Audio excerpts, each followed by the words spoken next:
Is it not astonishing that enemies of Allah can cooperate and coordinate for tyranny and oppression against man and religion, and you cannot unite to defend the cause of justice and truth? Contrary to it, you are disunited and discordant. Sorrow and shame is going to be your lot. You have become targets towards which arrows are directed, and you cannot defend yourselves. You are being plundered, and you cannot protect yourselves. You are being invaded, and you sit idle with folded hands. And the commandments of Allah are being flouted before your eyes, and you are acting as its willing witnesses. If I ask you to march in summer, you want me to wait till the hot season is over. And if I order you for a move in winter, you make a request of delay till the cold season comes to an end. It is because you cannot stand the inclement weather, and if you cannot withstand them, you can never face an unsheathed sword. You appear to be men, but you have immature minds of children, and the timidity and the nervousness of women accustomed to their boudoirs. I wish I had not seen or known you.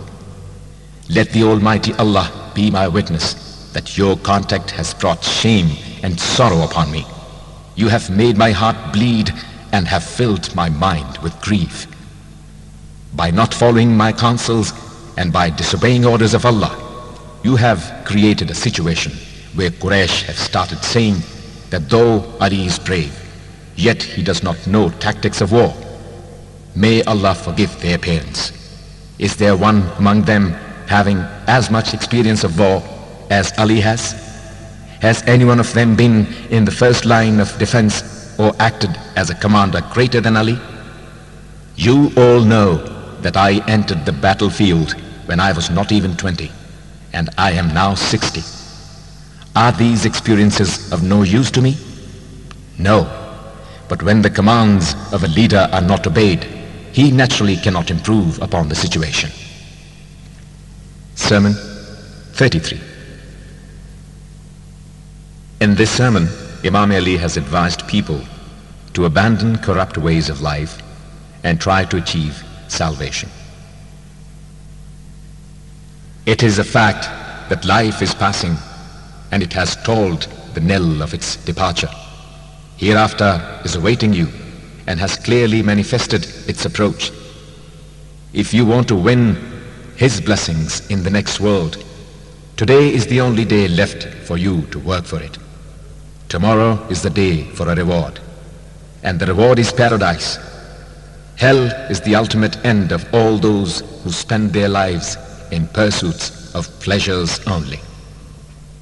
Is there not one amongst you who would repent before death, compensate for what he has done, and do good before the calamity of retribution descends upon him? Remember, your today may be the only time left to you to hope, desire, and work, and beyond today may be the biggest void, the death.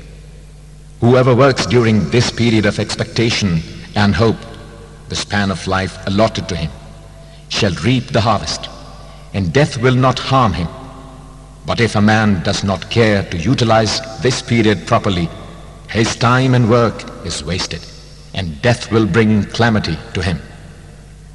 Remember, your work for Allah and mankind during this period of expectation, hope, and respite should be of the same high standard of sincerity and submission, which you will adopt when you are facing dangers and anxieties. Believe me, I do not know of any blessing as great as paradise. Yet those who seek it are so lazy and unconcerned about it. And also, I do not know of any punishment as formidable and everlasting as hell. And those who wish to escape it are so fearless of it. Remember, one who is not benefited by religion falls an easy prey to the devil, and one to whom guidance cannot lead to the right path is faced with calamities. Remember, life is decreed to move on, and you are directed to prepare yourself for the next world with noble thoughts and righteous deeds. I'm afraid of two things about you, that you may be misguided by temptations, and that you may be lured into wishful thinking. Avoid both and take from life such things as would protect you from punishment on the day of judgment. Sermon 34. In this sermon, Imam Ali has censored the words and deeds of the people who had surrounded him and had sworn to obey him and to fight against the enemies of Islam. But when the time for action came, they showed timidity and cowardice. The Imam has told them that since through their cowardice they could not protect their own homes, how could they protect the homes of others? They are expecting victory without trying to achieve it or deserve it. O people, though you appear to live together, yet your views and purposes are different. You are boastful and speak so forcefully that your words appear powerful enough to break hard stones, yet you act so timorously as to tempt your enemy to attack you off and on. When you gather together, you talk as if you will achieve great success. Yet, when time comes for you to fight for the cause of truth and justice, you try to shun and avoid it. One who appeals to you for help will never achieve honor and glory, and one who sympathizes with you will never have peace of mind. Your excuses and pretexts are due to your faulty and erroneous ways of thinking. You want to put off the war like a bad debtor, uselessly trying to put off the day of repayment. It is true that a meek, contemptible, and humiliated person cannot prevent oppression and injustice, and rights cannot be obtained but by efforts, endeavors, and exertions. Whose home and hearth will you defend when you allow your own homes to be plundered and destroyed? And under whose lead and guidance will you fight when you lose me? By Allah, whoever trusts you is badly deceived. Whoever tries to succeed with your help is doomed to failure. And whoever wants to carry on war with your help is trying to fight with broken and useless armaments. By Allah, I neither believe in you, nor do I hope for your support, nor can I frighten the enemy with you on my side. What has become of you? How can your minds be improved? Is there a remedy for your disease? Do you not realize that your enemies are also men like you? You talk of things without understanding them.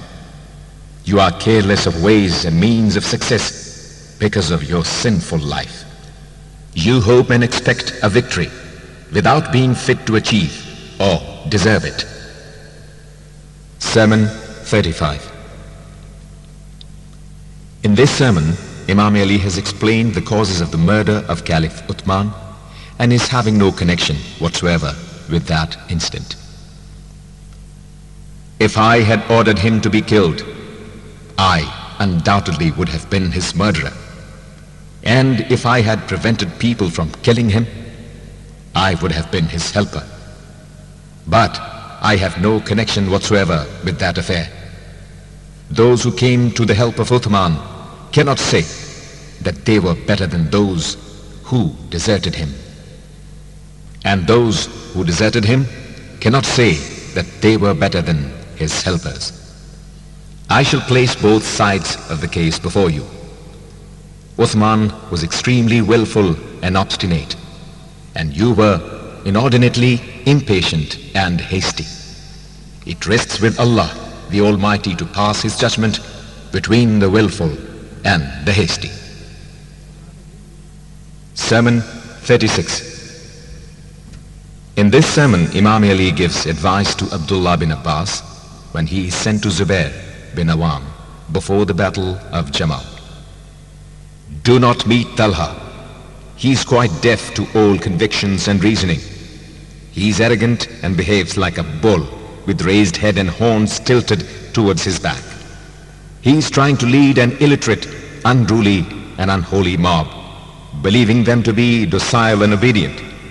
But you must meet Zubair. He is reasonable and considerate. Tell him that he has this message from his cousin. You have accepted me in Hijaz as slave of the Prophet and as your leader. But in Iraq, you refuse to recognize my rights. What made you go back upon your words and deeds?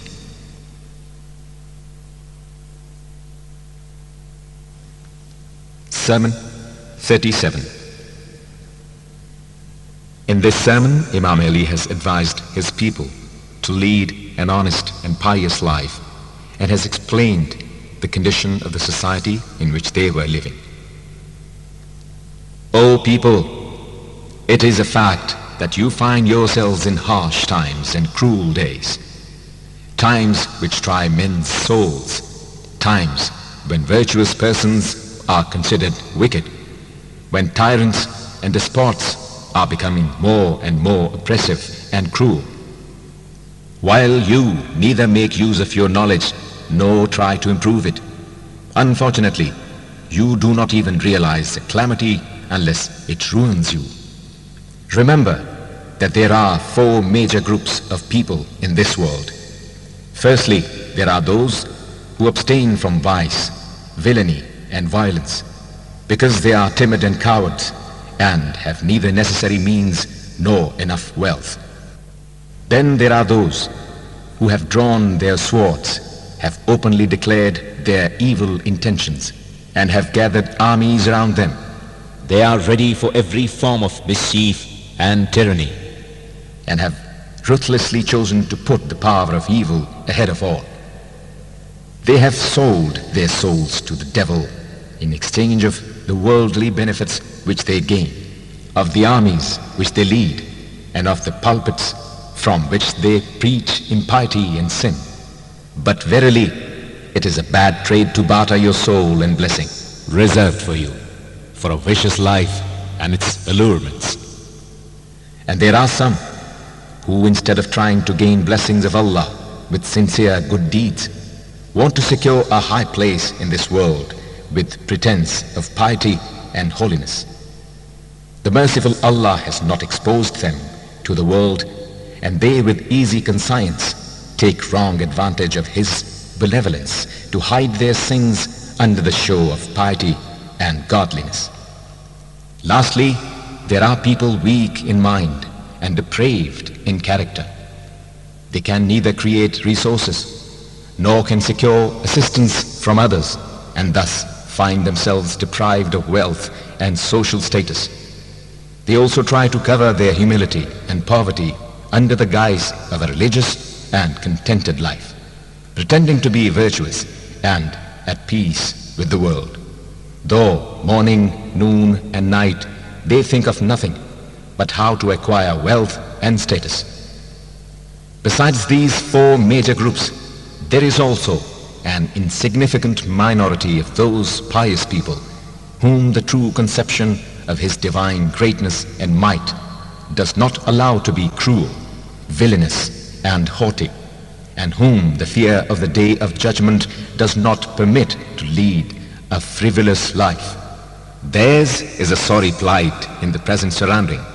They are driven away from the society of their fellow beings, often terrorized, humiliated, and persecuted. Some of them are silent workers, sincerely and unostentatiously trying to draw people towards the path of religion and Allah, while others, who cannot find opportunity even for this, live in seclusion, often surrounded with humiliation and poverty, loyal and sincere to their mission. They are like persons thrown into the sea, with hands and feet tied and mouth gauged. They can neither swim to safety nor can cry for help. They have done their duty to man and Allah, and have tried to bring people round religion and truth, till most of them were so ruthlessly suppressed that they lost every position and prestige in society, or were so mercilessly killed that what remains of them is now an insignificant minority. You must realize that a vicious life and the pomp and show gained through vice are really worthless. Renounced the world, thus acquired as contemptible. It has always deserted those who fell madly in love with it. Take a warning from the lives of others before your own lives become an example for others to take lesson from it. 38. Abdullah bin Abbas says that Ali was marching the head of his army to Basra. When the army stopped at Ziqar, he found Imam Ali cobbling his old and worn-out shoes. Abdullah bin Abbas looked at this act of Ali with astonishment. The Imam, seeing the look of astonishment in his eyes, said, Abdullah bin Abbas, what for you would be the cost of this pair of shoes? Abdullah bin Abbas replied, nothing, sir. Not even the cost of the stitches put on them. They are worthless. The Imam said, Abdullah bin Abbas, if I cannot establish a regime of justice and truth, and if I cannot eradicate tyranny and impiety, then the value of this caliphate is less to me than the cost of this pair of shoes. The Imam then turned towards his officers and delivered the following sermon. Verily, when the Almighty Allah sent Muhammad, peace of Allah be upon him and his descendants, as his messenger and the prophet of peace, there was not a single person in Arabia who actually knew anything about the heavenly book or who had claimed to be prophet. Our holy prophet guided men till they saw the right path and found the road to salvation, till he taught them simple living and high thinking, until he brought them peace of mind and faith and assurance. I let Allah be my witness that along with him I also toiled to remove ignorance and impiety till the mind of his true and faithful followers were completely cleaned of these evils. During this work I never felt dejected or exhausted, nor was I ever afraid of opposition. My mission today is the same as it was during the time of the Prophet. I shall strive till I eradicate impiety and injustice, and till I establish a rule of justice and truth, a humane and divine regime. By Allah, have the Quraysh given up realizing who or what I am?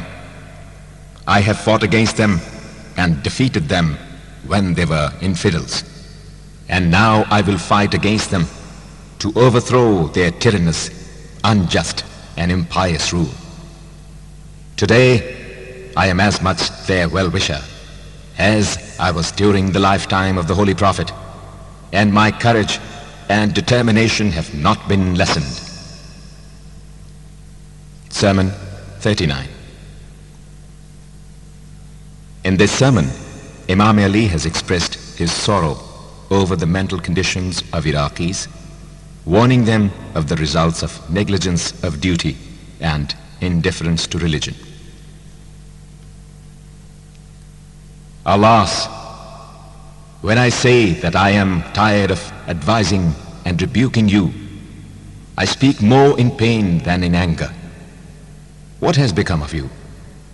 Have you really accepted a vicious and sinful life in exchange of eternal blessings?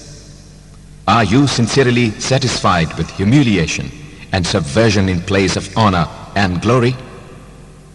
If I order you for jihad against enemies of Allah and religion, your eyes roll as if you are passing through spasms of a fainting fit or suffering the agonies of death.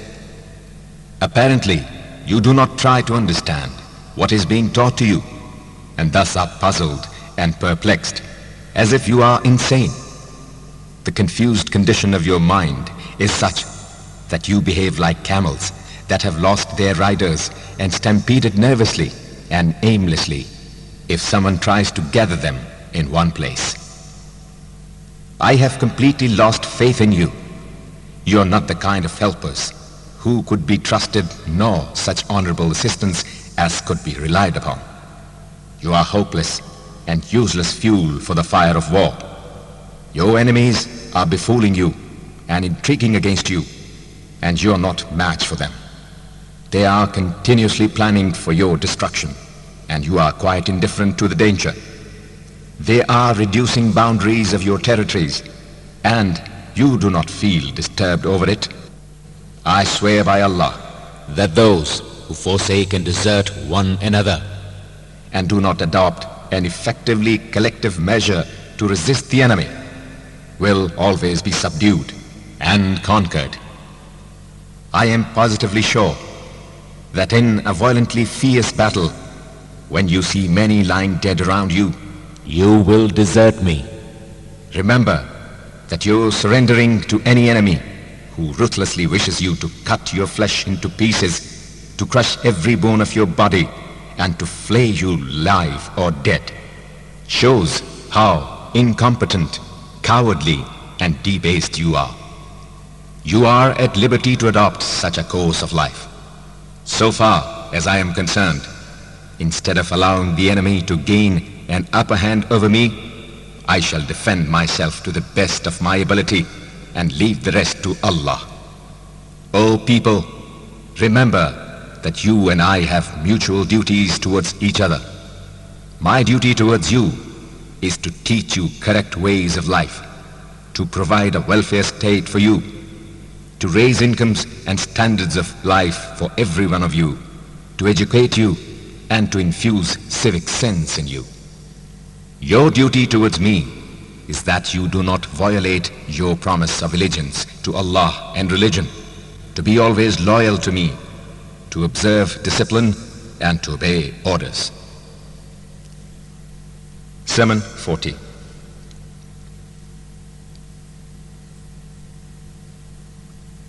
According to Muhammad bin Abdul, the Mufti of Egypt and commentator of Nahjul Balagha, when the Imam was engaged in the battle of Siffin against Muawiyah, and his army was on the verge of a disastrous defeat, Muawiyah's commander, Amr bin As, suggested that they should bribe some officers of Imam's army and also take up the ruse of raising the Holy Quran on spears and surrendering and saying that they surrendered before the Quran and desire to appoint an arbiter to give a verdict according to the teachings of the Holy Quran.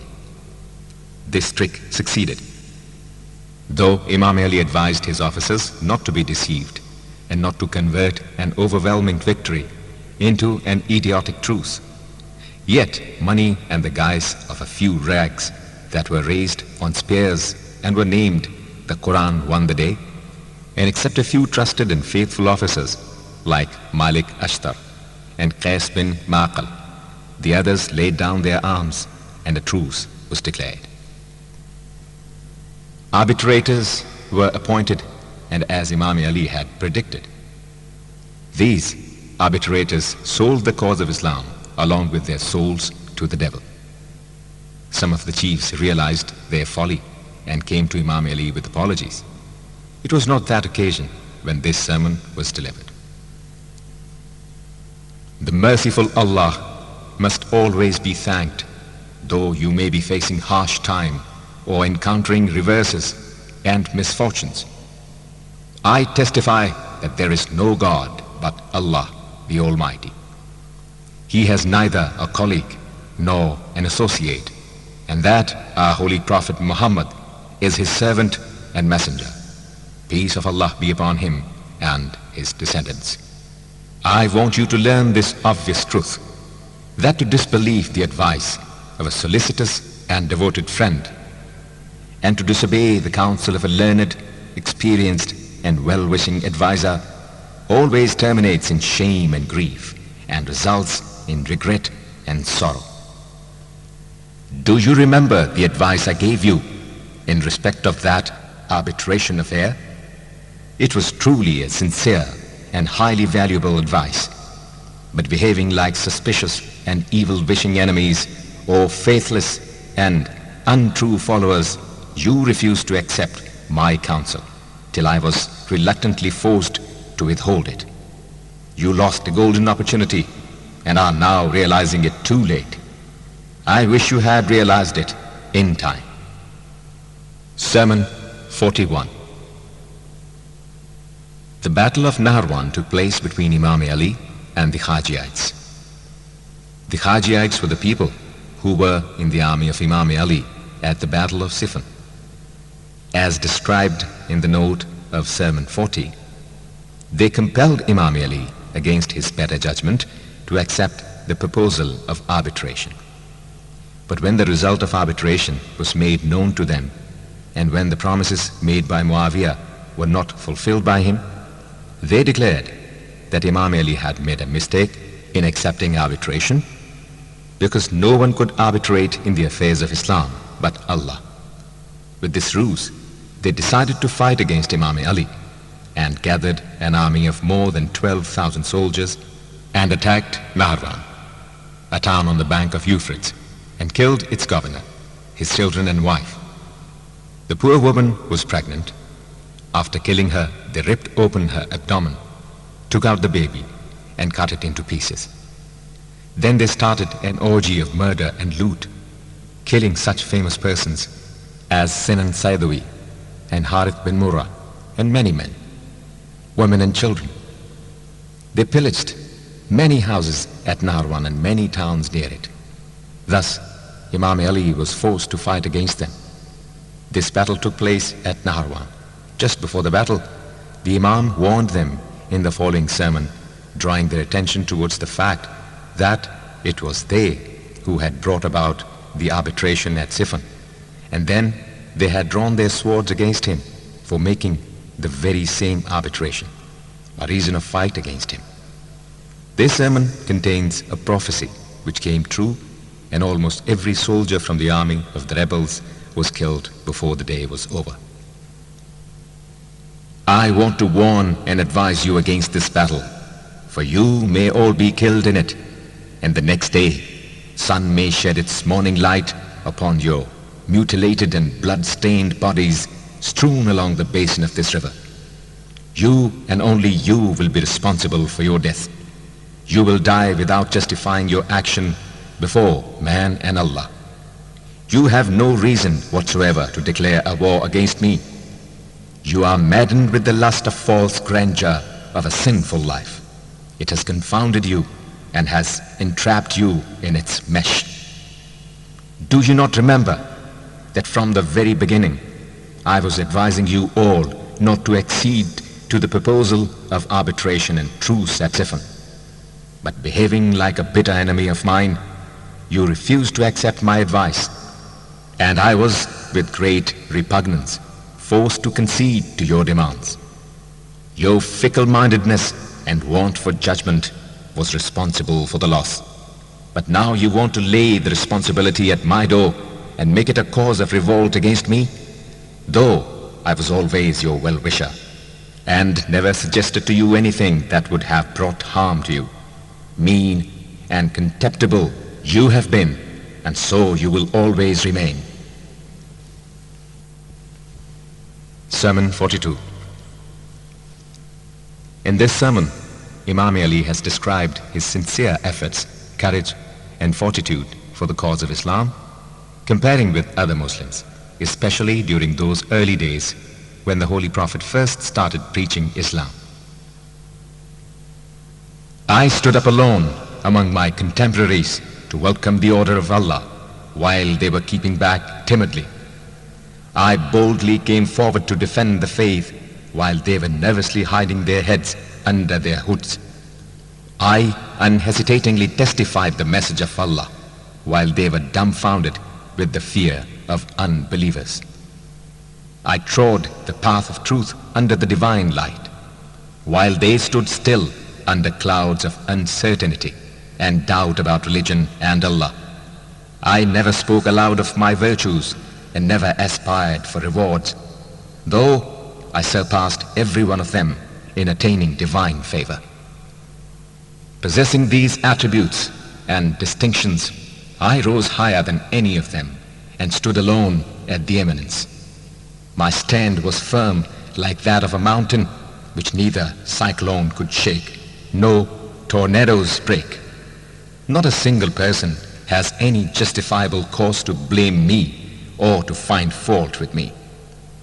All those whom society has wronged or unjustly humiliated are respectable and dear to me, and I shall secure for them their just claims and rights, while despotic and arrogant usurpers of human rights are contemptible in my eyes, and I shall make them give back the rights and privileges wrongly usurped by them. I have cheerfully resigned to the will of Allah and have willingly bowed my head at His commands. Can you believe that I could frame a lie about our Holy Prophet? I was the first person to testify him as the Prophet of Allah. How can I be first to calumniate him? Therefore, when I deliberated upon my state of affairs, I came to the conclusion that I must give priority to fulfillment of promises made to the Holy Prophet regarding the problem of asking the people to take the oath of allegiance to me. Sermon 43. An idea which creates an uncertainty about religion is called a doubt. It is so named because it resembles truth and reality. Pious people walk through the darkness and gloom of doubts under the light of faith, conviction and trust in Allah. But the enemies of Allah are led by a desire to go astray and have mental obscurity and lack of foresight as their guides. Remember, those who fear death will not escape it, and those who desire immorality will not achieve it. Sermon 44. In 13 AH, Malik bin Ka'b was the governor of Ain al-Tamr, one of the provinces under Imam Ali. Malik had a very small contingent of about 100 cavalrymen with him. Muawiyah, with any declaration of war, sent an army under Nu'man bin Bashir to invade the province. When the news of this attack reached Imam Ali, he called the Muslims to go to the help of Malik, and seeing how timid and nervous they appeared and what a poor show they had put up, Imam Ali delivered the following sermon. After the sermon, Adi bin Hatim Tai came to the Imam with 1,000 warriors of Bani Hatim. Imam Ali gave him the command of an expeditionary force and advised him to collect some more men. He was busy with mobilizing his force when news arrived from Malik bin Ka'b that he, with his 100 men, had defeated Muawiyah's horde of 1,000 soldiers. I am being tried with the government of a people like you, who are so lethargic in obeying orders and so indifferent to attend to your duties. What has become of you? Why have you become so weak and timid? Why do you not rise for the cause of Allah and defend your rights and your faith? What kind of men are you? Have you no religion to bring you together and to make you help one another? Is no sense of honor and shame left with you to arouse feelings of courage and bravery in you? I am calling you to defend your country and your religion, and you do not pay attention to my call and do not get up to obey orders. Your apathy will continue till its evil consequences will become evident to you, and then you will realize the truth and importance of my counsel. But it will be too late then. With you to assist me, it is difficult to avenge the wrongs done to us and impossible to achieve the end in view. When I summoned you to help your brethren, you started lamenting like a camel suffering from colic and manifested reluctance like a beast of burden with a wounded back.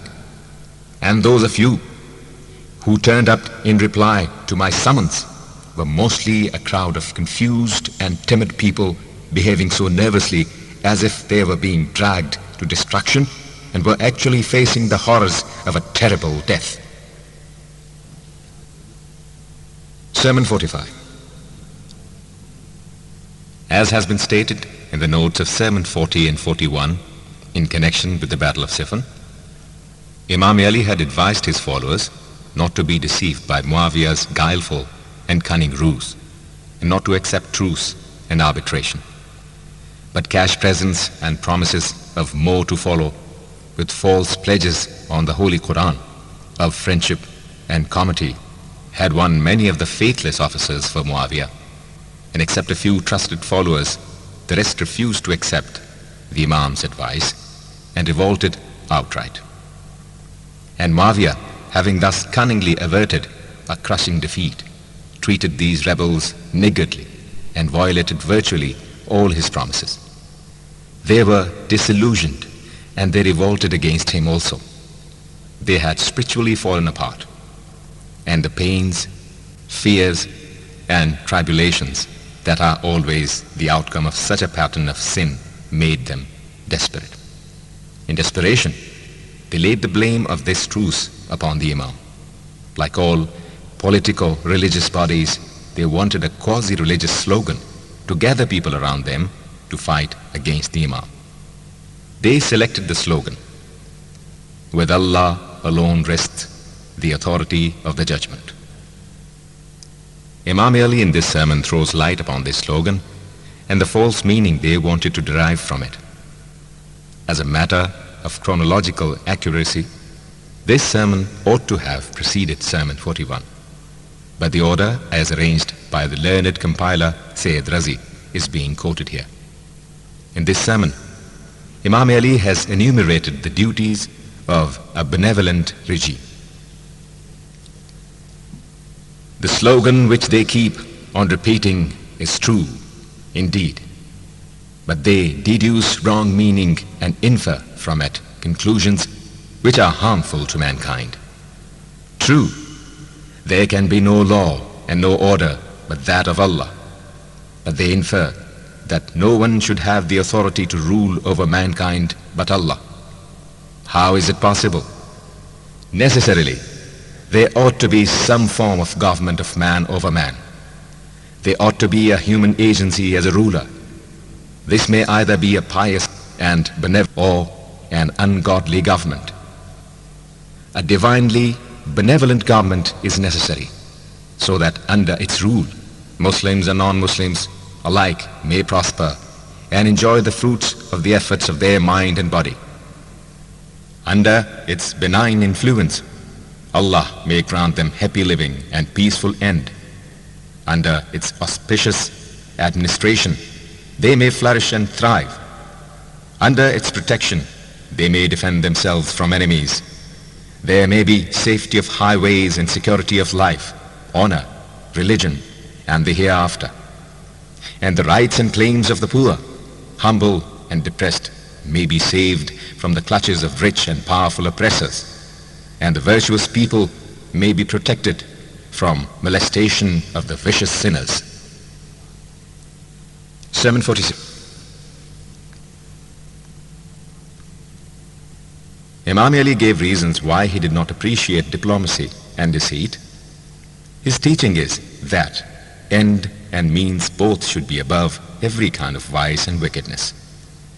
He says that he knows how to cheat, how to dissimulate, or how to be diplomatic, and he has power and command over things to do it, but fear of Allah restrains him.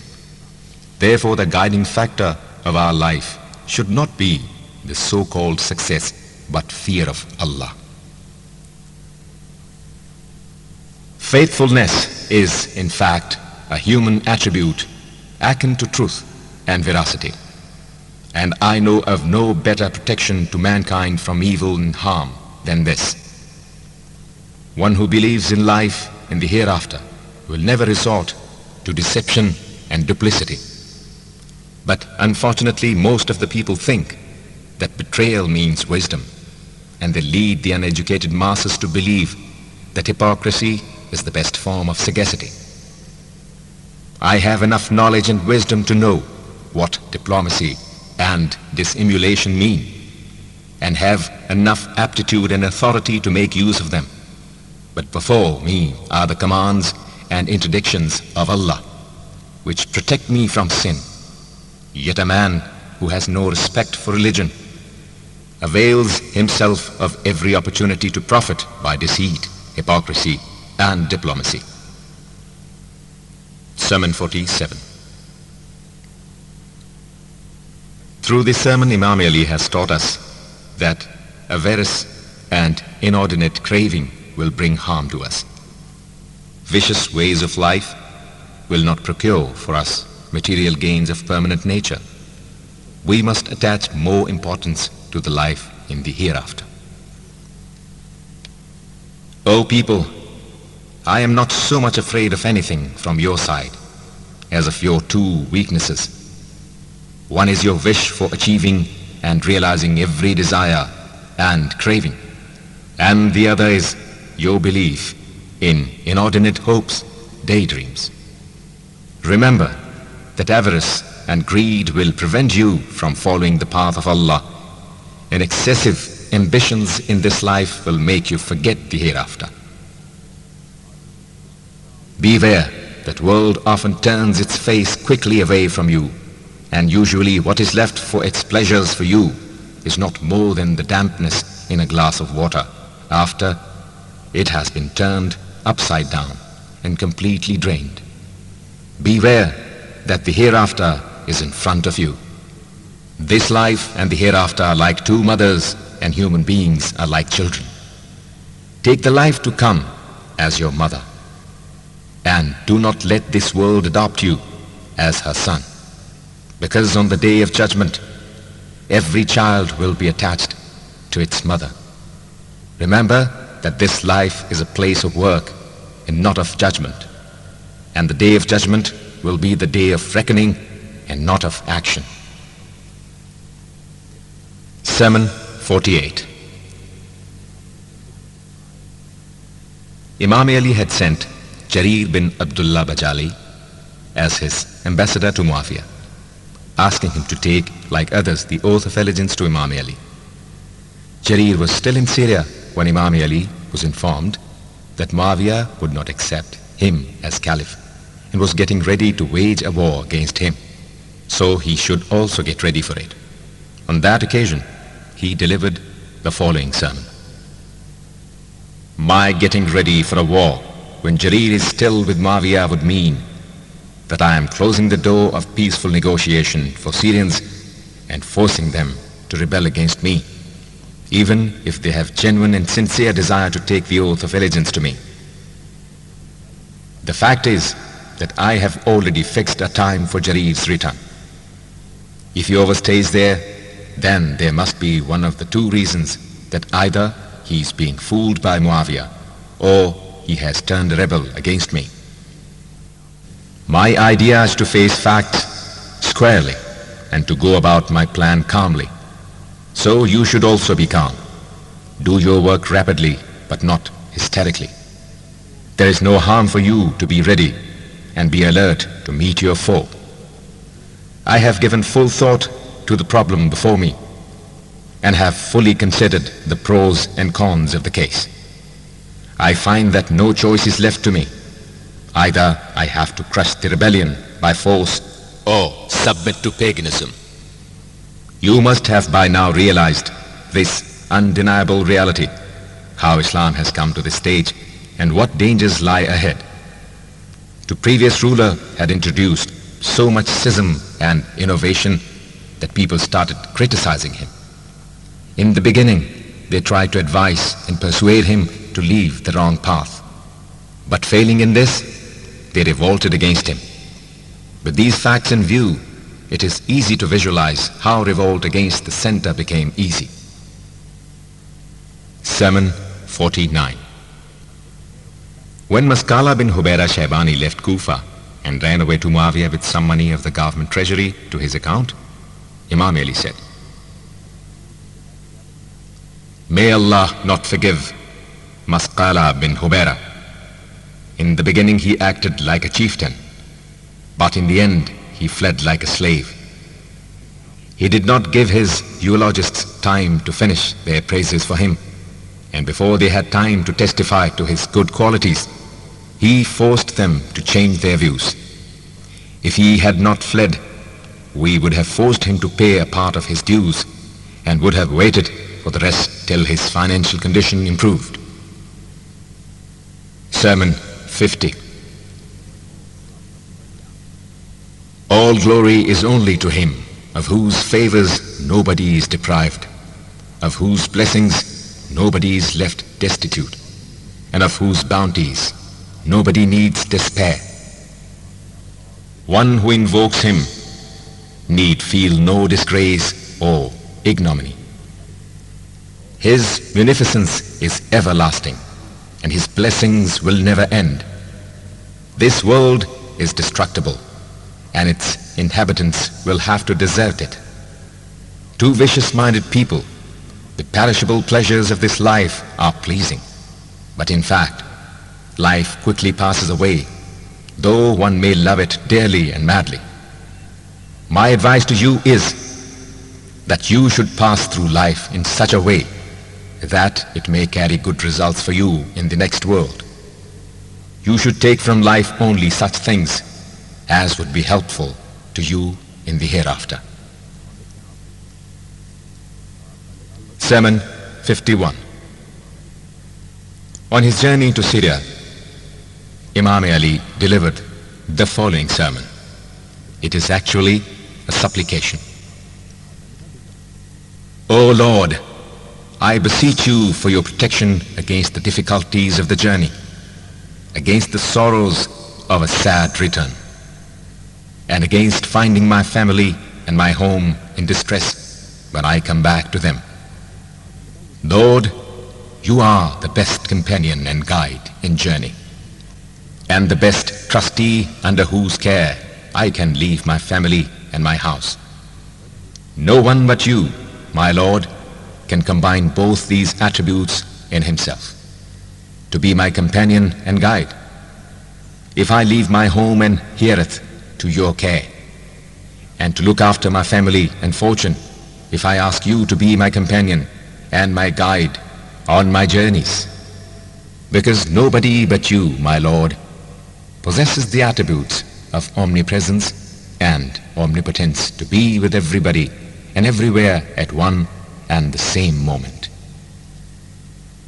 Sermon 52. In a few words, Imam Ali predicted the future of Kufa and what will be the end of its oppressors. O Kufa, what I see is that people are treating you with little courtesy. They are cruel to you. They grind you with calamities and force you through catastrophes which would shake the very foundations of your peace and prosperity. But I know that the oppressor who tyrannizes you will be punished and prosecuted by Allah. Sermon 53. This sermon was delivered by Imam Ali at Nukhayla while he was proceeding towards Syria. Glory be to Allah at every setting of the night when the world sinks into darkness, and at every rising of the sun when the stars disappear. That is, till the day and night cycle exists and the revolution of earth continues, and as it will continue till the solar system continues to exist in galaxies, and it will continue till the universe exists.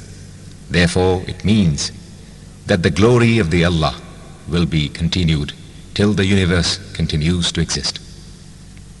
Glory be to Allah, whose bounties will never end, whose blessings are gratis and do not require returns. Be it known to you that I have advanced the vanguard of my armies with instructions to stay on the banks of Euphrates till further orders.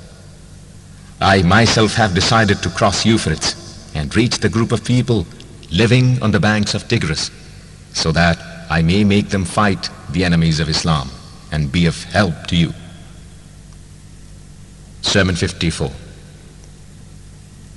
In a very simple language, Imam Ali has explained the very complex theory of accepting the existence of Allah and how best His existence can be realized.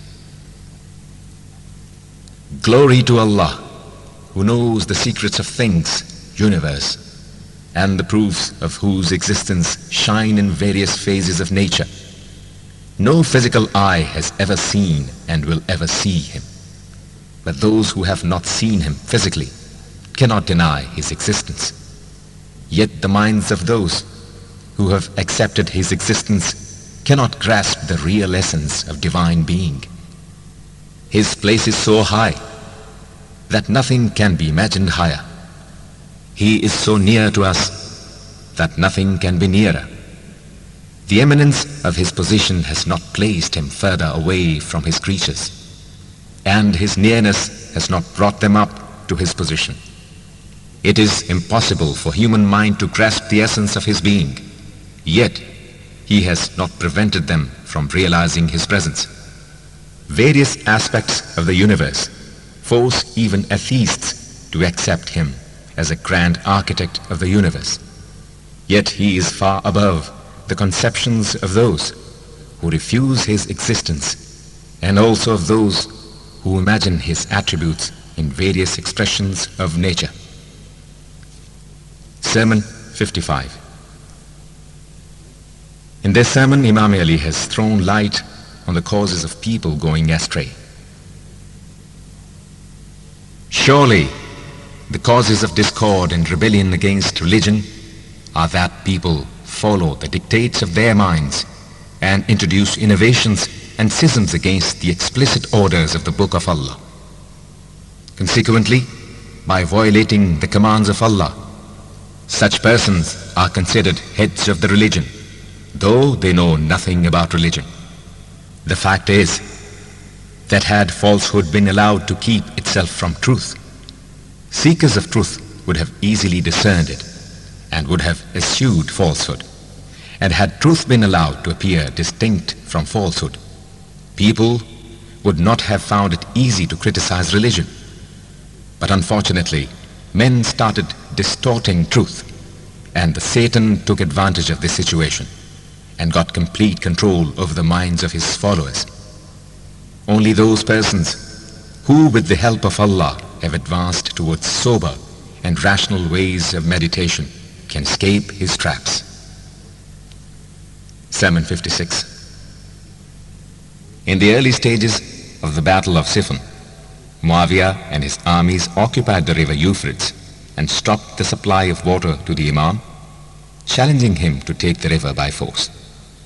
The Imam, overthrowing Muawiyah's forces, took possession of the river and allowed the army of the enemy free use of the water. Just before the battle, Imam Ali delivered this sermon. The army of your enemy has challenged you for a battle.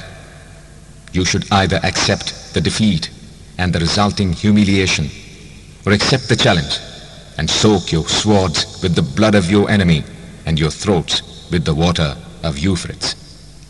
Remember that, while defending Islam, if you accept defeat and lead the life of a subdued person, such a life will be worse than death.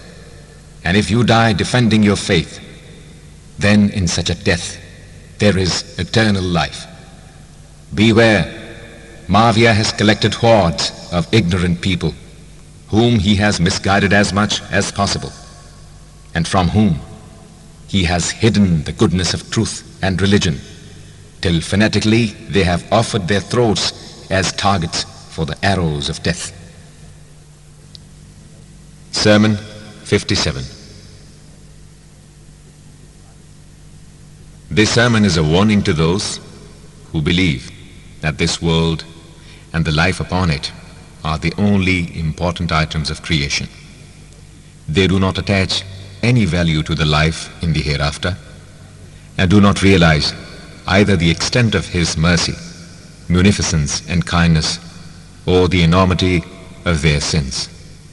Some commentators think that this was a lengthy sermon dealing with the destructibility of life upon this earth, weaknesses which human flesh is heir to, and His mercy and kindness towards His creatures. But as the whole sermon could not be obtained intact.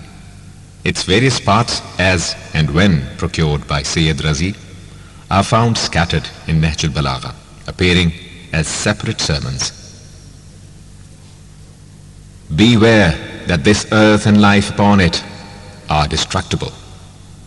Nature has fully disclosed this fact to you. All those things that please you here are perishable. Usually they depart from you very quickly. This world, in the course of time, is leading its inhabitants towards death and decay. Often its pleasures end in troubles and sorrows, and bright hopes terminate in disappointments and failures. Remember that its enjoyments and happiness never satiate anybody. They often do not even suffice. O creatures of Allah, be ready for eternal separation from the house, whose inhabitants are destined to decay and perish. Take care that inordinate hopes may delude you, and you may start believing that the very span of your life is a long sojourn. By Allah, if you cry like a she-camel whose baby has died, lament like a hurt dove, invoke and call Allah like a monk, and renounce your family and fortune like an ascetic, to gain the favor of Allah or to secure His forgiveness for such of your sins as have been recorded by His angels.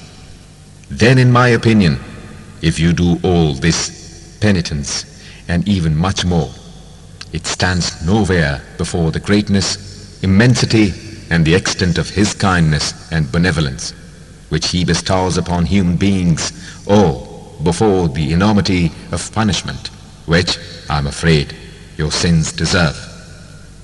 You can never realize the greatness and the glory of His benevolence, or enormity of your sins, and your greatest efforts are not sufficient to achieve the one or to save you from punishment for the other. Only His mercy and your sincere and faithful belief in Him can help you. Even if you cry your heart out, hurt your eyes by constant weeping, and even if you lead the life of an ascetic till the end of the world, you will not be able to make compensation for a tithe of His goodwill and kindness, His bounties and munificence, and His mercy and charity, which direct you towards the path of truth and religion. Sermon 58. Imam Ali has in the following words explained what kind of animals could be sacrificed on the festival of Eid al-Adha. If the ears and eyes of an animal are healthy and sound, it is fit for sacrifice, no matter if its horns are broken, and even if it is slightly lame and it limps to the place of slaughter. Sermon 59. Just before the Battle of Siffin, Imam Ali was trying his best to abstain from war and the resulting bloodshed. But Muawiyah was keen to measure his army's strength with that of the army of Imam Ali, and on the side of Imam Ali, not only the officers, but the rank and file of his army were also so anxious for an all-out encounter with the enemy that they madly crowded round him, beseeching his permission to fight. On that occasion, Imam Ali said, "They flocked round me like thirsty camels crowding round a watering place. When released for a drink, they were anxiously and repeatedly demanding my permission for the battle, till I became apprehensive, lest either they should try to kill me or start fighting amongst themselves and killing one another. I fully considered the apparent and inherent consequences of a war and came to the conclusion that only two alternatives were left for me, either to fight the rebels or to forsake the teachings of the Holy Prophet. I adopted the first course because I felt that it was wiser to fight than to face the punishment in the hereafter, and that death was far better than eternal damnation." Sermon 60. Imam Ali has always averse to shedding human blood. Hence, he was delaying to commence the battle at Siffin. He tried his best to avoid a battle and to peacefully settle the dispute. On the contrary, his companions became restive, and due to procrastination, they started rumoring that he was feeling nervous and timid. He replied to them in the following words: "It is not right for you to say that I am hesitating to start the war because I am afraid of death. Let Allah be my witness that I never cared whether I approached death or death approached me. And you are equally wrong to say that my delaying the war is due to the fact that I am not fully convinced of the righteousness of my cause and falsity of the claims of Muawiyah and his Syrian hordes. By Allah, I never delayed war even for a day, but with the hope that some of the rebels might come back to me, and through me they might be guided towards religion, and seeing the divine light might try to illuminate their lives with it. I like this better than massacring them or leaving them in darkness of sin, for even death is not going to bring them peace and comfort.